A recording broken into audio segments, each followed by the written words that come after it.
The autumn rain fell steadily outside Harrison Manor, the sprawling estate that had been in my family for 3 generations.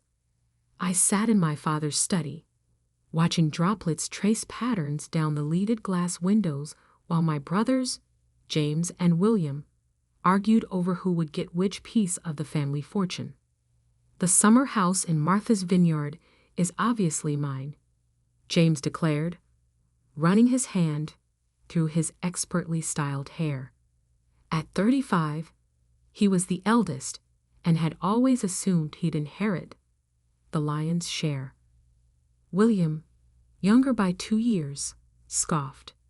"You barely visit. I'm there every season with my family." I remained silent, fingers tracing the worn leather of Dad's old chair. At 28, I was the youngest, and in their eyes, the least worthy. Elizabeth Harrison, the daughter who'd chosen to study business instead of law or medicine, who'd moved away to find herself instead of staying to learn the family business. If they only knew. "Lizzie," James turned to me with his condescending smile, "you can have the cottage in Vermont. It's quaint, perfect for your lifestyle." The cottage in Vermont was the smallest of our family properties, worth maybe a fraction of the main estate. I bit back a smile, remembering the conversation I'd had with Dad 3 years ago in this very room. Mrs. Collins, our family lawyer's assistant, interrupted from the doorway. "The video conference is ready." I checked my watch. 2:55 p.m. Right on schedule. The massive screen on the study wall flickered to life, revealing Margaret Collins, our family's lawyer for the past 20 years. Her silver hair was perfectly coiffed, her expression professionally neutral. "Good afternoon, Harrison family," she began. "As you know, we're here to discuss the distribution of your father's estate following his passing last month. Dad's death had been peaceful. In his sleep, they said. The last time I'd seen him, just a week before, he'd winked at me over dinner. Our secret safe between us. Now," Margaret continued, "I understand you've all had a chance to review the preliminary documents I sent last week." James nodded eagerly. "Yes, and I have some questions about the distribution percentages." "Actually," Margaret interrupted, "those documents were merely procedural. Your father left very specific instructions about how this meeting should proceed." William frowned. "What do you mean?" "The will is straightforward. The estate is to be divided between his children." "That's partially correct." Margaret shuffled some papers. "But first, we need to address the matter of Harrison Global Enterprises." Ah, here it came. I sat up straighter, watching my brother's reactions. "What about the company?" James demanded. As the eldest, I naturally assume. "Harrison Global Enterprises," Margaret cut in, "was sold 3 years ago." The silence in the room was deafening. I could hear the grandfather clock ticking in the hallway, counting down the moments until their world shattered. "Sold?" William's voice cracked. "That's impossible." "To whom?" "To Phoenix Capital Partners," Margaret replied, then paused deliberately. "Specifically to their CEO." James laughed, but it had hysterical edge. "This is absurd. Phoenix Capital, I've never even heard of them. Dad would never sell to strangers." "You're right," I said quietly, speaking for the first time. "He wouldn't." Both brothers turned to stare at me. I reached into my bag and pulled out a thick folder, placing it carefully on Dad's mahogany desk. "Phoenix Capital Partners was founded 4 years ago," I explained, my voice steady. "It's a private investment firm specializing in corporate restructuring and long-term wealth management, and I'm the CEO. The security cameras Dad had installed years ago would have captured their expressions perfectly. James's face draining of color, William's jaw dropping open. "You?" William whispered. "But you were traveling, starting your own business, you said." "I was," I confirmed. "Phoenix Capital was my startup. Dad was my first investor." James lunged for the folder, fingers trembling as he flipped through the documents. Sale agreements, transfer papers, board meeting minutes, all signed and notarized, all completely legal. "This is a joke," he sputtered. "Dad would never. You couldn't possibly." "Your sister," Margaret interjected, "spent 2 years proving herself to your father. She presented a comprehensive plan to modernize Harrison Global Enterprises and expand into new markets. While you two were fighting over corner offices, Elizabeth was learning every aspect of the business. I remembered those long nights with Dad, poring over financials, discussing strategy, proving I had the vision and capability to take our family legacy forward. He'd seen what my brothers never had, that my time away hadn't been aimless wandering, but careful preparation. "The company holdings," Margaret continued, "including all subsidiary businesses, real estate portfolios, and investment accounts, were legally transferred to Phoenix Capital Partners in 2020. Your father remained as chairman emeritus until his passing, but operational control has been with Elizabeth for the past 3 years. William collapsed into a chair. "But the estate? The properties?" I opened my laptop, pulling up the relevant documents. "The Manor, the summer house, the properties in Europe, they're all owned by Harrison Global Enterprises, which means they belong to you," James finished, his voice hollow. "To Phoenix Capital," I corrected. "Dad and I restructured everything. More efficient for tax purposes, you see." The rain had stopped outside, weak sunlight breaking through the clouds. Somewhere in the house, the housekeeper was probably preparing afternoon tea, just as she had every day for the past 30 years. But in this room, the world had tilted on its axis. "Why?" William asked. "Why the secrecy? Why not tell us?" I met his eyes steadily. "Would you have accepted it? Working for your little sister? Taking direction from the one you always saw as the family disappointment?" James stood up abruptly, his chair scraping against the hardwood floor. "This isn't over. We'll contest it." "The will." "Actually," Margaret interrupted again, "we should discuss the will now, because your father left some very interesting conditions regarding your continued involvement with the company." I sat back, watching my brothers' faces. They had no idea that this was just the beginning. Dad's real surprise was still to come, and I had front row seats to watch it unfold. The security cameras whirred quietly in their corners, recording every moment of this historic family meeting. Dad had insisted on keeping the footage for posterity, he'd said with that familiar twinkle in his eye. I touched the old leather of his chair again, feeling closer to him than ever. "Ready when you are, Margaret," I said calmly. "Let's tell them about Phase 2. Margaret adjusted her glasses and looked directly at my brothers through the video screen. "Phase 2 of your father's plan involves a rather unique arrangement for your continued involvement with Harrison Global Enterprises." James was still standing, his perfectly tailored suit now wrinkled from nervous fidgeting. "We don't need arrangements. This is our birthright." "Actually," I interjected, pulling up another document on my laptop, "you both signed away those rights 3 years ago." "What?" William leaned forward. "We never signed anything." I turned my laptop around. "Remember that stack of quarterly reports Dad had you sign? The ones you never bothered to read?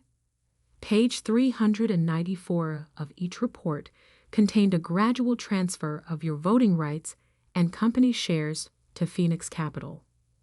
The color drained from their faces as recognition dawned. Dad had always insisted on them signing the quarterly reports, a tradition they'd dismissed as our father's old-fashioned way of keeping them involved in the business. That's fraud, James sputtered. Margaret cleared her throat. Everything was clearly stated in the documents. Your signatures were witnessed and notarized. Your failure to read what you were signing does not constitute fraud. I remembered Dad's words when we devised the strategy. Your brothers think business is about power lunches and corner offices. Let's see if they've learned to read the fine print. However, Margaret continued, your father did not wish to leave you destitute. He believed in second chances, with conditions. She held up a thick envelope. This document outlines Phase 2 of the succession plan. Each of you has the opportunity to earn back a position in the company, along with a significant ownership stake. William's eyes narrowed. What kind of conditions? I stood up and walked to the window, looking out at the manor's grounds. The gardeners were trimming the hedges into their precise shapes, a task that required patience, skill, and attention to detail, everything my brothers had always lacked. Each of you will start at entry-level positions, I explained. William, given your background in finance, you'll begin in our accounts receivable department. James, with your law degree, you'll start in our compliance division. Entry level? James looked like he might faint. I'm a partner at Stevens and Mitchell. We're a partner, Margaret corrected. Your father arranged for your position there to end today. Same with your banking job, William. The grandfather clock struck 4, its deep chimes echoing through the house. Right on cue, both their phones buzzed with emails.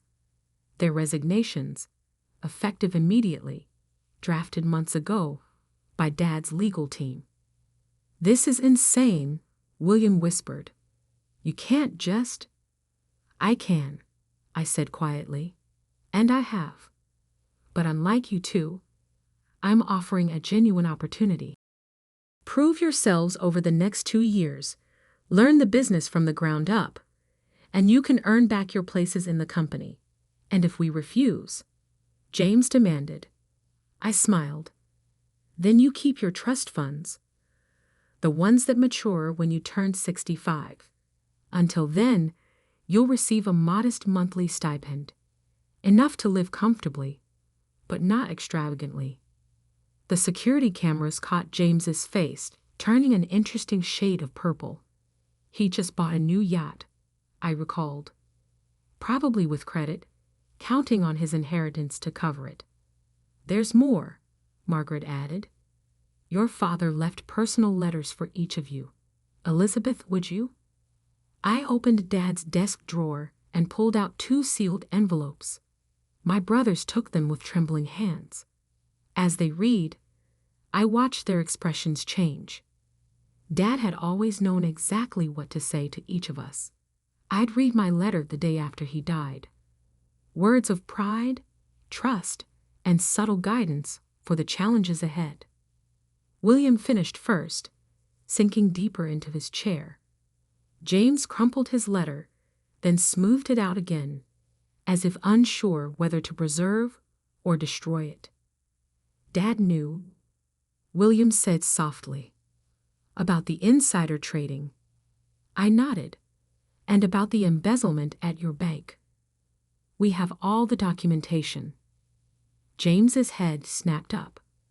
You're blackmailing us? No, I replied. I'm offering you protection. Accept the positions, work hard, learn the business properly, and those incidents never come to light. Refuse, and well, I shrugged. Phoenix Capital has a strict policy about reporting financial misconduct.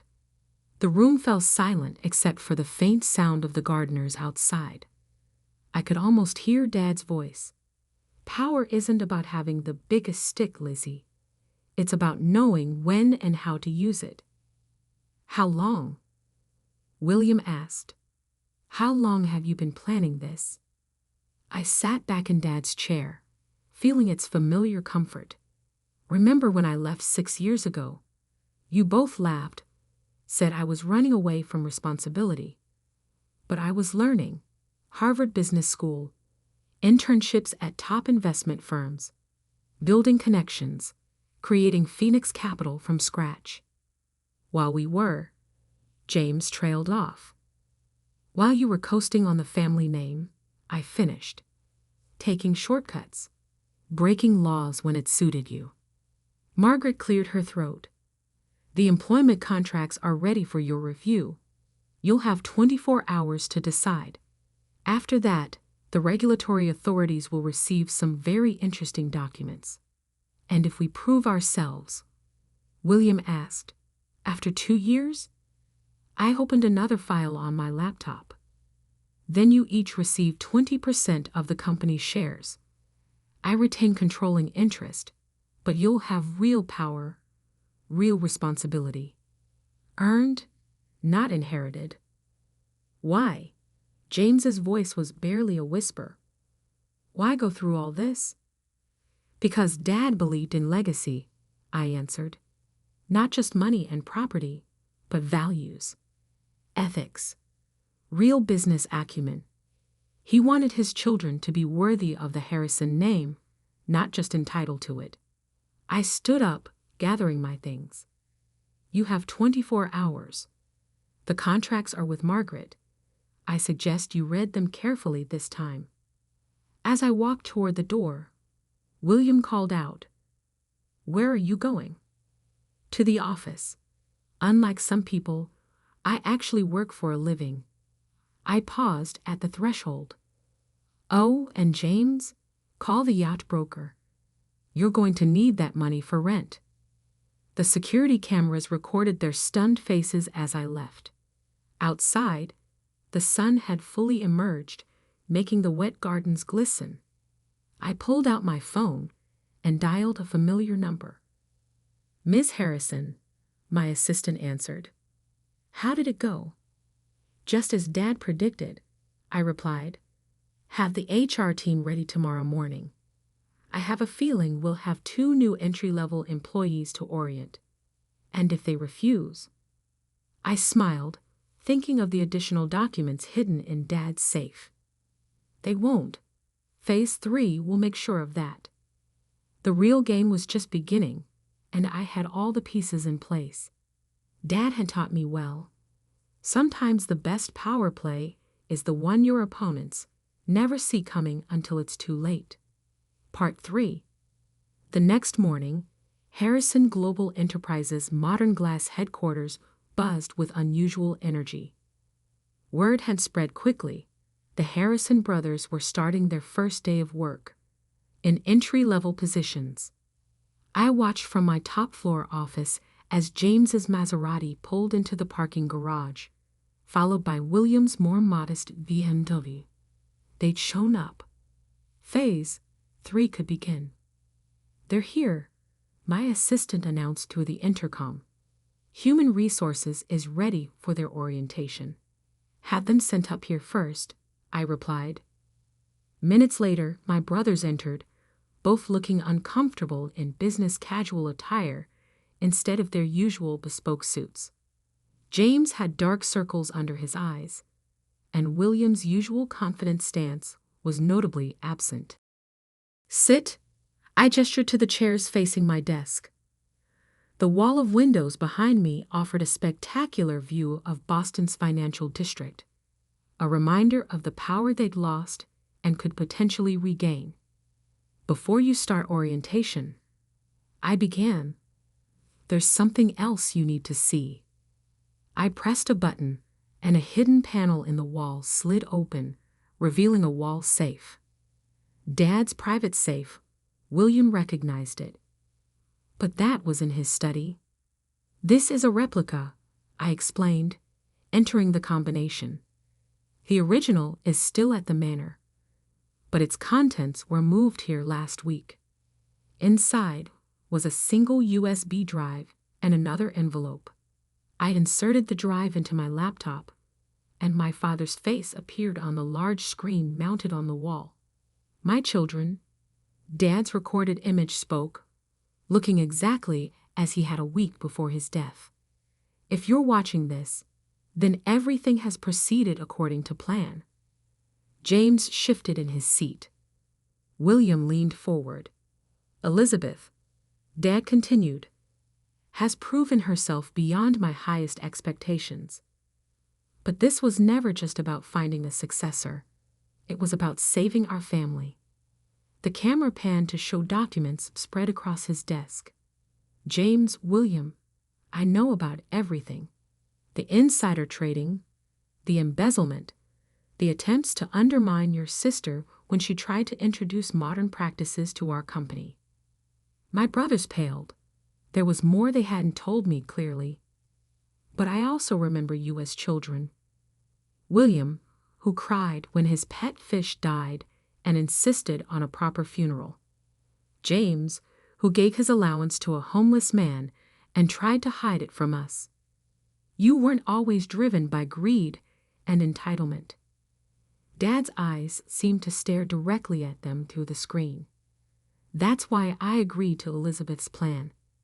Not just to protect our company, but to save you both." "Your plan?" William turned to me. I nodded. Phase 3 was my idea. Dad modified it, but the core concept was mine.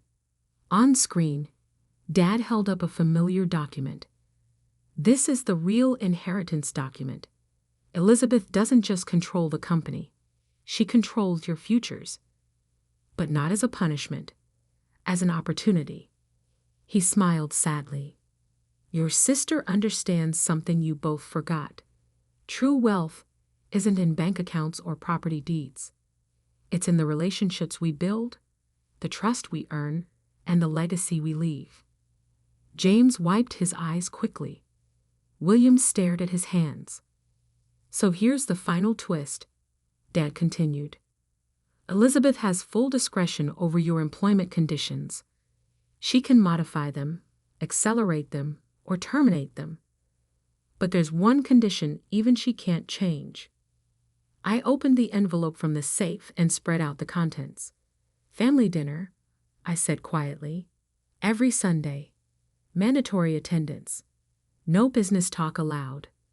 Because," Dad's recording continued, "you need to remember how to be a family again. Elizabeth will lead the company, but she needs her brothers. Not as employees, but as family." The screen went dark.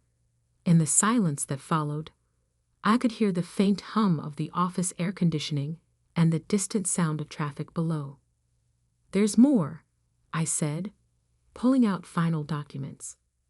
"If you successfully complete 1 year, not 2, of genuine effort in your positions, you'll each receive 15% of company shares. Another 10% will be held in trust for your children." "Our children?" William looked confused. "Your future children," I clarified. Dad believed in planning ahead, way ahead. James stood up and walked to the window, his reflection ghost-like against the bright morning sky. "All this, it was never about punishing us, was it?" "No," I replied. "It was about saving you, saving us, as a family." William joined his brother at the window. "We were horrible to you, Lizzie. All those years." "You were," I agreed. "But you're still my brothers. And Dad believed you could change." "And you?" James turned. "Do you believe we can change?" I stood up, joining them at the window. Below, the city was fully awake now. People rushing to their offices, living their lives, pursuing their dreams.